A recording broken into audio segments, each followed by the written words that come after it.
Thank you very much. I think this is a very, very important question, one that needs a lot of reflection, but there is, but there is an easy answer and there's a complicated answer. The easy answer is that um, Taliban, the Taliban have now taken over the geography of Afghanistan. They have taken over the state. Also, they have inherited billions worth of ammunition left behind by the Americans and the NATO. Also, in 2022, I wrote a piece when the Taliban were just for 1 year in power.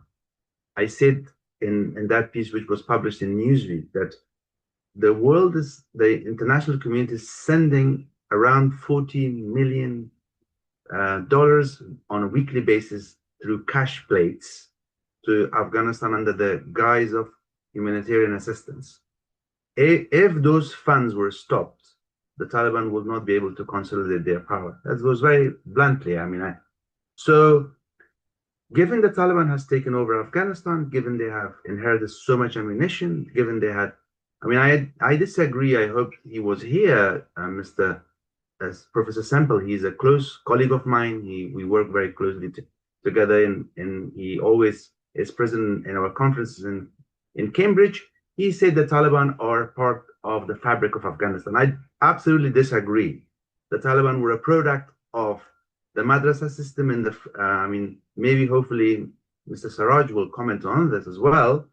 The Taliban are a product of geopolitics from the infrastructure that was created in AFPAC region through madrasas.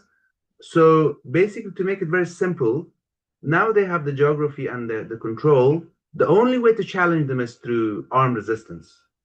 And the problem with armed resistance is that, I mentioned that how the whole West's buzzword is engagement with the Taliban.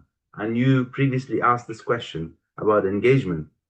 Also, the region is the same. The regional countries, all of them were, their buzzword has always been engagement with the Taliban. So there's been no space for the regional countries and international community to assist the armed resistance of the people of Afghanistan to be able to create a counterweight against the Taliban.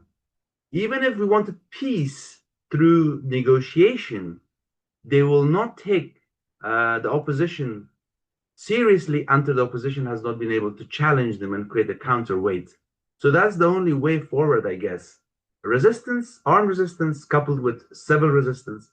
And the civil resistance of the people of Afghanistan should not also be taken lightly. For example, the campaign of the gender apartheid campaign is a very, very important campaign. And that's why, I have tried my best to be, part of this campaign myself, because that is something that morally can challenge the Taliban. But we need moral challenge coupled with armed resistance to be able to challenge the Taliban. Otherwise, it will be very difficult to think about the processes that, for example, the UN lead, because the Taliban do not see themselves obliged to come and talk to the opposition or create what they call an inclusive government. So the only way is to strengthen both armed resistance and civil resistance. And I agree with Michael Semple when he says overall mobilization of the people of Afghanistan. And I hope soon, the region has learned its lesson. For example, countries like Pakistan have learned a lesson that the Taliban, which we kind of warned beforehand that they will bring instability in the region. Now they have been affected, and some Central Asian countries are affected.